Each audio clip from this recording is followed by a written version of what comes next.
అస్మద్గురుభ్యో నమః. ఆచార్య దేవోభవ ఛానల్కు స్వాగతం. మనం అకారాది క్రమణికగా ఋషుల చరిత్రలను తెలుసుకుంటూ ఉన్నాం. ఆ క్రమంలో ఇవాళ మనం తెలుసుకోబోయేటువంటి ఒక ఋషి అసిత మహర్షి. ఈ ఋషి గురించి పెద్దగా ఎవరూ ప్రస్తావించరు, కానీ ఈ పేరు మీద ఉండేటువంటి ముగ్గురు ఋషులను పురాణాలు మనకు పరిచయం చేస్తాయి. భాగవత పురాణంలో ఈ ఋషి గురించిన ప్రస్తావన తెలుసుకుందాం. ముందుగా భీష్ముడు అంపశయ్యపై ఉండి తన శరీరాన్ని విడిచే వేళ ఈ ఋషి పరమభాగవతుడైనటువంటి భీష్ముని కలవడానికి వెళ్ళినట్లు, అంతేకాక ధర్మజుని యజ్ఞంలో ఇతడు నిమంత్రితుడైనట్లు, శమంత పంచకంలో ఇతడు శ్రీకృష్ణుని కలిసినట్లు, ద్వారక విడిచి పిండారకకు వెళ్ళు ఋషులలో ఈ ఋషి కూడా ఉన్నట్లు, శ్రీకృష్ణుని కురుక్షేత్ర యజ్ఞంలో ఇతడు పురోహితుడిగా ఉన్నట్లు, సరస్వతి నదీ తీరంలో ఒక స్థానం ఈ ఋషికి అతి ప్రియతమైనదిగా ఉన్నట్లు భాగవత పురాణం మనకు తెలియజేస్తున్నది. మరొక అసిత మహర్షి గురించి బ్రహ్మాండ పురాణం, మత్స్య పురాణం, వాయుపురాణం, హరివంశ పురాణం మనకు ఈ విధంగా తెలుపుతోంది. ఈ మహర్షి కశ్యపుని యొక్క కుమారుడు, ఒక గోత్రకారుడు. ఇతడు హిమవంతుని పుత్రికలలో ఒకతైన ఏకపర్ణని వివాహమాడాడు. ఇతడు బ్రహ్మవాదే కాక మంత్రద్రష్ట కూడా. ఇతడు దేవలుని తండ్రి. ఈ దేవలుడు అనువాడు ఏకపర్ణకు మానసపుత్రుడు. ఈ మహర్షి గురించి మనకు హరివంశ పురాణం ఈ విధంగా తెలియజేస్తుంది. తిస్రః కన్యాస్తు మేనాయాం జనయామాస శైలరాట్ అపర్ణాం ఏకపర్ణాంచ తృతీయాం ఏకపాటలాం తపశ్చరంత్యః సుమహత్ దుశ్చరం దేవదానవైః లోకాన్ సంతాపయామాసుః తాస్తిస్రస్థాణుజంగమాన్ అని ప్రారంభమై సర్వాశ్చ బ్రహ్మవాదిన్యః సర్వాశ్చైవోర్ధ్వరేతసః ఉమాతాసాం వరిష్ఠా చ జ్యేష్ఠా చ వరవర్ణిని మహాయోగ బలోపేత మహాదేవముపస్థిత అసితస్యేకపర్ణాతు దేవలస్య మహాత్మనః అని చెప్తుంది. అంటే హిమవంతునికి ముగ్గురు కుమార్తెలు ఉన్నట్లు, వారిలో అపర్ణ అనే ఒక ఆమె, ఏకపర్ణ అనే ఒక ఆమె, ఏకపాటల అనే ముగ్గురు కూడా ఉన్నట్లు, వారు ముగ్గురు కూడాను అచంచలమైనటువంటి ఒక గొప్ప తపస్సుని ఆచరించి అపర్ణ అనేటువంటి ఆమె శివుణ్ణి వివాహం చేసుకున్నది అని, ఉమాతాసాం వరిష్ఠాచ జ్యేష్ఠాచ వరవర్ణిని మహాయోగ బలోపేత మహాదేవముపస్థిత అని చెప్పడం వల్ల ఈ అపర్ణ అనేటువంటి ఆమె శివుణ్ణి వివాహం చేసుకున్నది అని, ఏకపర్ణ అనేటువంటి ఆమె దేవరుని యొక్క తండ్రి అయినటువంటి అసురుని వివాహం చేసుకున్నది అని, ఏకపాటల అనేటువంటి ఆమె జైజీషవ్య మహర్షిని వివాహం చేసుకున్నది అని మనకు హరివంశ పురాణం ద్వారా తెలుస్తున్నది. మరొక అసిత మహర్షి గురించి విష్ణు పురాణం ఈ విధంగా తెలియజేస్తుంది. భూదేవి ఈ లోకంలోని రాజుల అజ్ఞానం యొక్క రహస్యం గురించి ఈ ఋషికి తెలియజేసింది. ఈ అసిత మహర్షి ఆ విషయాలను జనకులకి తెలియజేశాడు అని మనకు విష్ణు పురాణం ద్వారా తెలుస్తుంది. ఇక అకారాది క్రమంలో మనం తెలుసుకోబోయేటువంటి తరువాతి ఋషి ఆపస్తంభుడు. ఈ ఆపస్తంభ మహర్షి కృష్ణ యజుర్వేద అంతర్గతమైనటువంటి గృహ్య మరియు శ్రౌత సూత్రకర్త. దితి యొక్క పుత్రేష్టిలో ఈ ఋషి పురోహితుడు అని మత్స్యపురాణం ద్వారా మనకు తెలుస్తుంది. ఈ ఋషి మనకు అందించినటువంటి సూత్రమే ఆపస్తంభ సూత్రం. ఈ ఋషి బోధాయన మహర్షి యొక్క శిష్యుడు అని ఒక ప్రసిద్ధి కూడా ఉన్నది. ఇక మనం తెలుసుకోబోయేటువంటి మరొక ఋషి ఆపంబి. ఇతడు భృగువంశంలోని గోత్రకారుడైనటువంటి ఋషి అని మనకు మత్స్యపురాణం ద్వారా తెలుస్తోంది. మనం తెలుసుకోబోయేటువంటి మరొక ఋషి ఆప్నవానుడు. ఈ ఋషి గోత్రకారుడైనటువంటి వాడు. ఔరువుని తండ్రి అని మత్స్య మరియు బ్రహ్మాండ పురాణాలు మనకు తెలియజేస్తూ ఉన్నాయి. ఇక మనం ఇవాళ తెలుసుకోబోయేటువంటి ఋషులలో మరొక మహర్షి ఆరణ్యక మహర్షి. ఈ మహర్షి గురించి పద్మపురాణంలోని పాతాళఖండం వివరంగా తెలియజేస్తుంది. ఈ మహర్షి అరణ్యంలో జన్మించి అక్కడే పెరిగి అక్కడే తపము ఆచరించాడు. ఆ మహర్షికి అరణ్యం తప్ప వేరే ఏదీ తెలియకపోవడం వల్ల ఆ పేరే ఆ మహర్షికి సంక్రమించింది. అందువల్ల ఆరణ్యక మహర్షి అయ్యాడు. రామో రామో రామ ఇతి ప్రజానాం అభవన్ కథాః అంటూ, రామభూతం జగదభూత్ అంటూ వాల్మీకి మహర్షి అయోధ్యలో ఉండే ప్రజలందరూ రాముని కథలే చెప్పుకుంటూ రాముని స్మరణే చేస్తూ ఉండడం వల్ల అంతా రామమయం అయింది అని పై శ్లోకం ద్వారా తెలియజేస్తాడు. సామాన్యమైన గ్రామీణ ప్రజలకే రాముని మీద అంత ప్రేమ ఉంటే రాముడు ఈ లోకాలను ఉద్ధరించడానికి వచ్చిన పరాత్పరుడు అని తెలిసిన మహర్షులకు రాముని మీద ప్రేమ ఎంత ఘనంగా ఉంటుందో కదా. అలా రామునిపై భక్తి ప్రపత్తులు కలిగిన మహర్షులలో ఒకడే ఈ ఆరణ్యక మహర్షి. ఈ మహర్షి రేవానదీ తీరంలో ఆశ్రమమును నిర్మించుకొని రామనామాన్నే జపిస్తూ ఉండేవాడు. ఆ నామ ప్రభావం వల్ల ఆ పరిసర ప్రాంతాలు ప్రశాంతతను సంతరించుకున్నాయి. అక్కడ నివసించే క్రూర జంతువులు కూడా పరస్పర వైషమ్యాలను విస్మరించి ప్రశాంత చిత్తంతో సంచరించేవి. ఆ అడవిలో చెట్లు ఆకులు రాలినా, కొమ్మలు విరిగినా రామ అనే శబ్దమే ప్రతిధ్వనించేది. ఆ మహర్షి చేసే రామస్మరణకు ప్రకృతి అంతా శృతి కలిపేది. ఈ విధంగా ఆ మహర్షి ఆశ్రమం విలసిల్లుతున్న సమయంలోనే శ్రీరాముడు అశ్వమేధయాగం చేయడం, ఆ యాగాశ్వాన్ని వెంబడిస్తూ శత్రుఘ్నుడు ఈ ఆరణ్యక మహర్షి ఆశ్రమానికి రావడం జరిగింది. ఆ మహర్షి తన ఆశ్రమానికి వచ్చినటువంటి శత్రుఘ్నునికి అర్ఘ్యాదులను సమర్పించి అతనిని వివరాలు అడిగాడు. శత్రుఘ్నుడు ఆ మహర్షిని సేవించి తాను శ్రీరాముని సోదరుడిని అని తన యొక్క ప్రవరను చెప్పుకున్నాడు. ఆరణ్యక మహర్షికి రామనామం వల్ల అమిత ఆనందం కలిగింది. కన్నుల వెంట ఆనంద బాష్పాలు రాలాయి. ఒక్క క్షణం తనను తాను మరిచి నిమీలిత నేత్రుడై సమాధిలోకి చేరుకొని మరలా యథార్థ స్థితికి వచ్చాడు. ఆ మహర్షి శ్రీరాముడు అశ్వమేధయాగాన్ని చేస్తున్నాడు అని తెలిసి ఇలా అన్నాడు: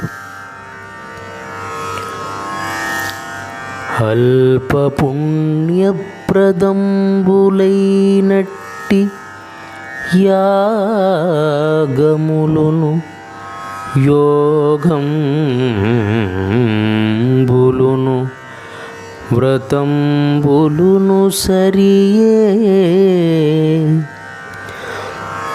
తెగని సంసారబంధంబు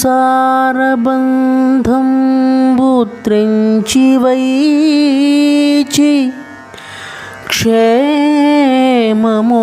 కూర్చు శ్రీరామనామమునకు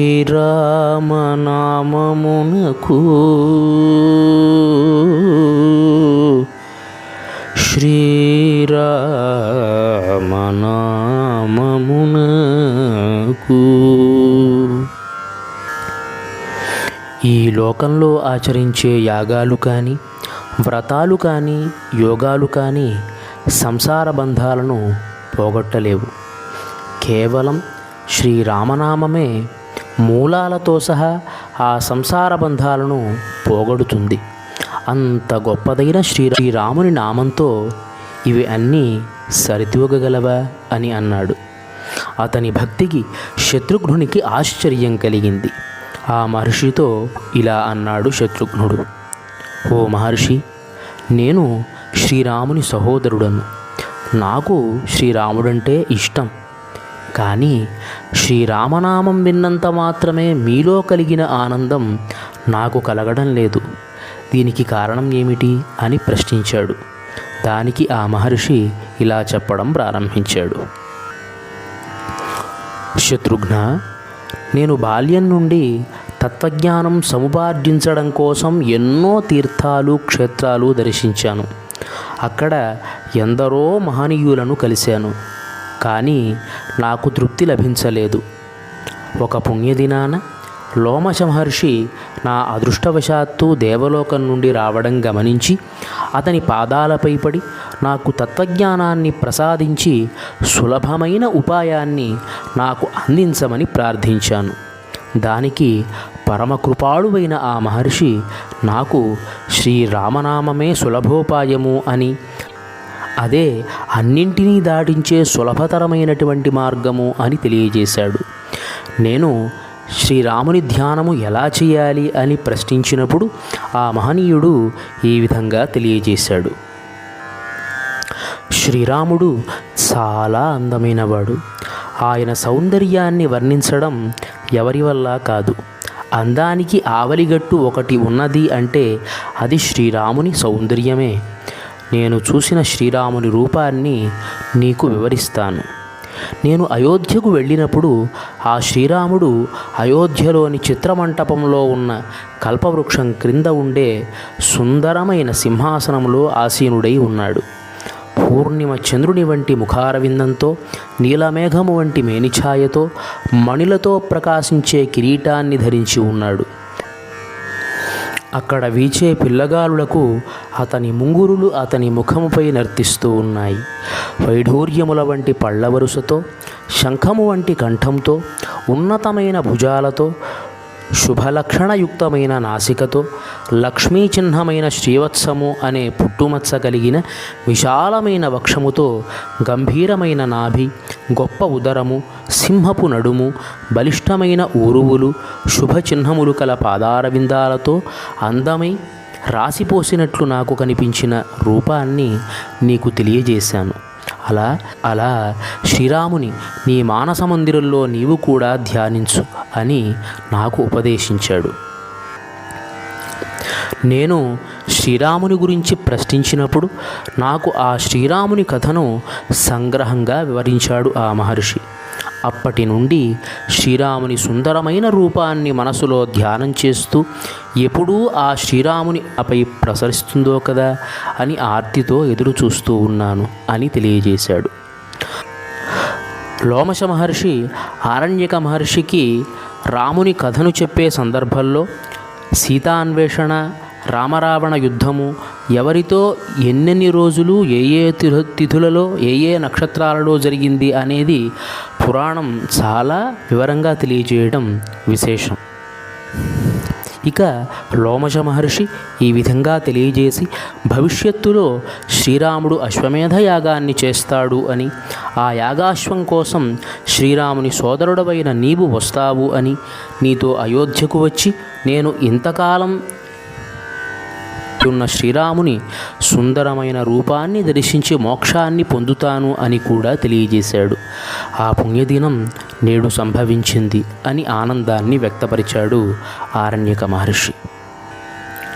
ఆ మహర్షిలోని ఆనందపారవశ్యాన్ని గమనించిన శత్రుఘ్నుడు తన పరివారంతో ఆ మహర్షిని అయోధ్యకు పంపి తాను యాగాశ్వం వెంట పయనమయ్యాడు. ఆరణ్యక మహర్షి ఆ పరివారంతో అయోధ్యకు పయనమై తాను ఇంతకాలం ధ్యానించిన శ్రీరామచంద్రుని రూపం ఎలా ఉంటుందో కదా అని ఆలోచిస్తూ అయోధ్యకు చేరాడు. యాగదీక్షను స్వీకరించి ఉన్న ఆ శ్రీరామచంద్రుని రూపం దూరం నుండి చూడగానే ఆ మహర్షి కళ్ళు కన్నీళ్లతో నిండిపోయాయి. శ్రీరాముని దివ్యమంగళ విగ్రహాన్ని తాను స్పష్టంగా చూడలేకపోతున్నాడు ఈ కన్నీళ్ల వల్ల. తనకు తానుగా వచ్చే ఆ కన్నీళ్లను తాను ప్రయత్నపూర్వకంగా తుడుచుకుంటూ ఏ విధంగా అయినా తన శ్రీరామచంద్రుని దివ్యరూపాన్ని చూడాలి అని ప్రయత్నం చేస్తున్నాడు ఆ మహర్షి. అయినా అవి ఆగడం లేదు. కానీ అతడు తన మనస్సులో ధ్యానించే రూపం కన్నా ఈ రూపం సుందరంగా చెప్పనలవి కానిదిగా ఉంది. అప్పుడే తన గురువైన లోమశ మహర్షి చెప్పిన మాటలు గుర్తుకు వచ్చాయి. నిజమే, శ్రీరామచంద్రుని సౌందర్యం వర్ణనాతీతం అనుకుంటున్నాడు మనస్సులో. ఈ లోపల ఆరణ్యక మహర్షికి ఒక గంభీరమైన స్వరం వినిపించింది. మహర్షి, ఇటు రండి, ఈ ఆసనంపై కూర్చోండి అని. అంత మధురమైన కంఠాన్ని తాను ఎప్పుడూ వినలేదు. మళ్ళీ వినాలి అనిపిస్తున్నది. అది తన తన ఆరాధ్య దైవమైనటువంటి శ్రీరామచంద్రుడిదే అని గ్రహించాడు. ఒళ్ళు పులకరించింది, కళ్ళు మూతలు పడ్డాయి. నిశ్చేష్టుడై నిలిచాడు. ఆ మహర్షి దగ్గరకు శ్రీరాముడు ఎదురు వెళ్ళి ఆలింగనము చేసుకొని తన సింహాసనంపై కూర్చోబెట్టి పాదప్రక్షాళన, నీ రాక వల్ల నా రాజ్యం పవిత్రమైంది, నా యాగం పరిపూర్ణమైంది అని అన్నాడు. శ్రీరాముని ఆ మాటలు విన్న ఆ మహర్షి నిలుపుకోలేని దుఃఖంతో, దేవదేవా, పరమేశ్వర, నీ నిర్హేతుక కృపతో నన్ను కాపాడావు. నా జన్మ ధన్యమైంది, నా తపస్సు నేటికి ఫలించింది. ఈ సంసార సాగరాన్ని ఇక దాటలేను, ఈ శరీరాన్ని ఇక మోయలేను. నీ కటాక్షంతో నాకు మోక్షాన్ని ప్రసాదించి ఈ జనన మరణ పరంపర నుండి నన్ను కాపాడు. యోగీశ్వరులకు బ్రహ్మజ్ఞానులకు ప్రసాదించే ఆ పరంధామాన్ని నాకు కూడా ప్రసాదించు అని చెబుతూ ఉండగా అతని బ్రహ్మకపాలం చిట్లి అందుండి దివ్య తేజస్సు శ్రీరామునిలో కలిసింది.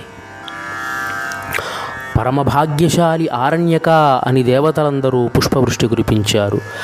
నదులను సెలయేళ్లను తనలో ఇముడ్చుకున్న సముద్రుడు ఎంత గంభీరంగా ఉంటాడో అలా శ్రీరామచంద్రుడు ఆ మహర్షి దివ్య తేజస్సును తనలో ఇముడ్చుకొని ప్రకాశించాడు. ఈ విధంగా మోక్షానికి అన్ని శాస్త్రాలు అధ్యయనం చేయనవసరం లేదు, భక్తి ఒకటి సరిపోతుంది అని తెలియజేశాడు ఈ మహర్షి. ఈ మహర్షిని గుర్తు చేసుకున్న మనం ధన్యులం. ఇంతటితో ఈ భాగాన్ని ఇక్కడికి ముగుస్తూ మరొక భాగంలో మరొక మహర్షితో మీ ముందుకు వస్తాను. నమస్కారం.